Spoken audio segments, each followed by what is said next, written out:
కోటి హనుమాన్ చాలీసా మన తిరుపతిలో ఇదిగో ఎదురుగా వెంకటేశ్వర స్వామి పాద సన్నిధిలో ఈ టీం వీళ్ళందరి పేర్లు నాకు తెలియకపోవచ్చు, కానీ అందులో శ్రీధర స్వామి గారి పేరు, ఇంకా కుట్రాలం స్వామి గారు,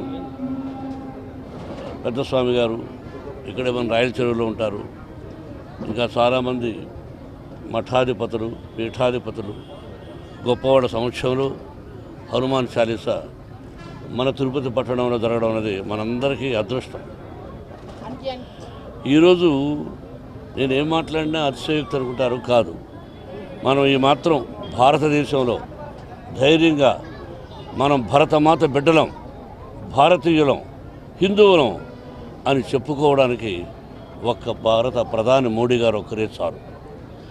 ఆయన లేకపోతే ఈ పొజిషన్ ఉండేది కాదు. మనం ఉన్న పరిస్థితిలో అసలు కులాలు లేవు, అందరూ ఒకటే అనుకుని వెళుతూ ఉంటే తెలుసో తెలియకో అజ్ఞానులు కులాల గురించి మాట్లాడుతుంటారు.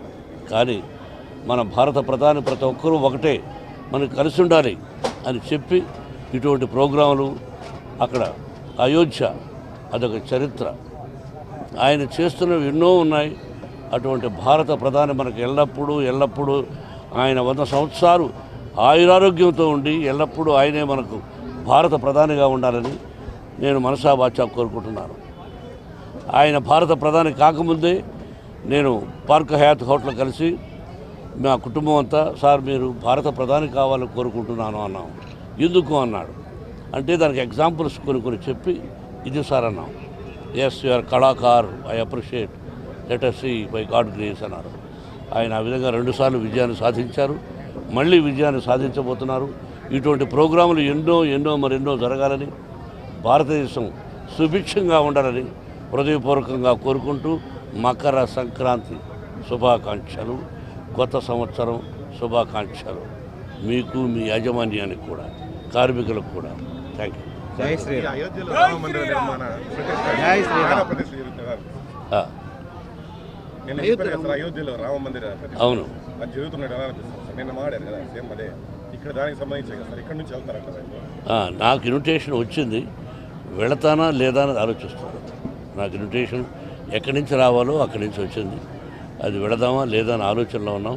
ఇదిగో పక్కన మా వినయ్ కుమార్ గారు ఉన్నారు, మా ఇన్స్టిట్యూషన్స్కు అన్ని బాధ్యతలు ఆయనే స్వీకరించారు. వీఆర్ థింకింగ్ ఆ జనంలో మనం వెళ్ళి తట్టుకోగలమా అనే ఉద్దేశం తప్ప వెళ్ళనే సంకల్పం మనసులో ఉంది. ఇక ఈశ్వరేచ్ఛ, ఆ హనుమంతుడు వాళ్ళ ఆశీస్సులు. Thank you brother, thank you very much.